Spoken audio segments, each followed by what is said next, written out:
Okay, let's jump straight in. This deep dive is specifically for you for revision using the notes you've given us. Our mission today, really just pull out those key high-yield facts on a specific topic so you can grab them quickly. Exactly. And today we're looking at laryngomalacia in pediatrics. Basically, the most common reason infants have that noisy breathing, stridor. Right, stridor. So laryngomalacia, what is it at its core? Yeah, so think of it as a structural issue right in the larynx, the voice box. Yeah. It's congenital, meaning they're born with it, Mhm. and it's where the tissue above the vocal cords is, a bit floppy. It kind of collapses inward when the baby breathes in. Congenital. Okay, so they're born with it. And the cause, do we know exactly why? No, not definitively. The leading idea, though, is it's down to immature or sort of floppy laryngeal structures. This leads to that dynamic collapse when they inhale. Some researchers think genetic factors or maybe abnormal development in the womb could play a part too, but Yeah. yeah, immaturity is the main theory. Immature structures. Okay, that makes me think about risk factors. Are there certain babies more likely to have this? Yeah, good connection. The key things to remember here are premature birth makes sense. Structures might be even less mature. Also, we see it linked with GERD, gastroesophageal reflux disease, Mm, and certain syndromes like Down syndrome. Those are important associations to keep in mind. okay, GERD and Down syndrome, Yeah. or prematurity. Got it.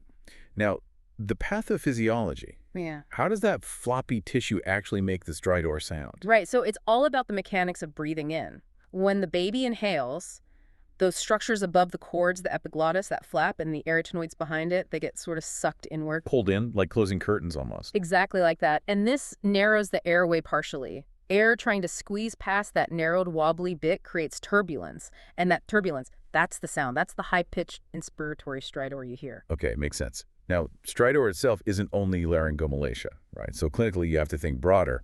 What else could cause that sound? Absolutely crucial point. The notes rightly highlight other possibilities. You've got to consider things like vocal cord paralysis, the cords aren't opening right, or subglottic stenosis, which is a narrowing below the cords, tracheomalacia, that's floppiness of the windpipe itself, and rarer things too, like laryngeal webs or cysts.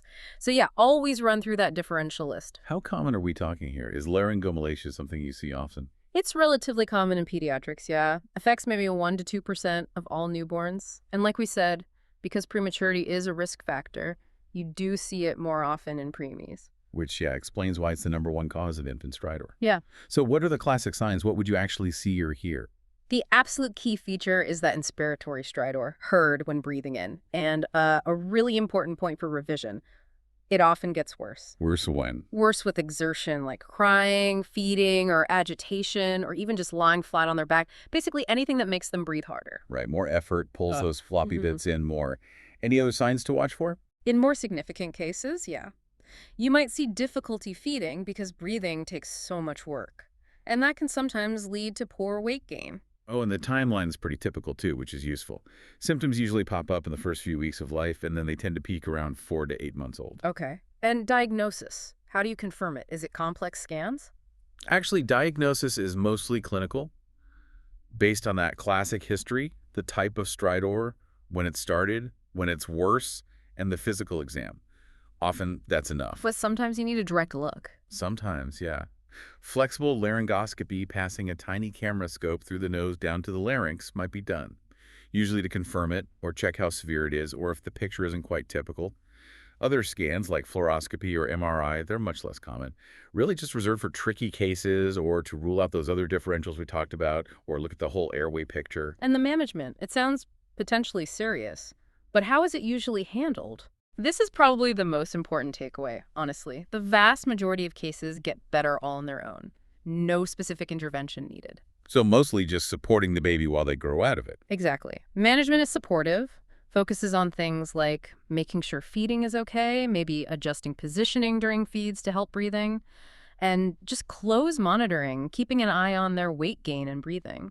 What about surgery? You hear about surgery sometimes. It's rare, really reserved for the more severe end of the spectrum. So cases that aren't getting better or where the breathing difficulty is really impacting growth or causing significant issues like pauses in breathing, apnoeas. Okay, good to know it's usually not needed. Which brings us to prognosis. What's the general outlook? Generally, it's very good, favorable. Most babies completely outgrow laryngomalacia. As they get older, those laryngeal structures mature, they get stronger, less floppy. This usually happens by about 12 to 18 months of age. The stridor just gradually fades away. That's reassuring. Are there any potential complications to be aware of, even if most do well? In those severe cases we mentioned, yeah, there can be complications. Significant feeding problems leading to what we call failure to thrive, not gaining weight properly. Very rarely, you could get severe airway obstruction needing emergency help. And sometimes secondary issues pop up, like GERD getting worse, or even aspiration because of the altered airway mechanics. Right. So let's boil this down for revision. Key message. Laryngomalacia, #1 cause of baby stridor, caused by floppy tissues above the vocal cords collapsing inwards on the in-breath. But, crucially for most kids, it's benign and self-resolving as they mature.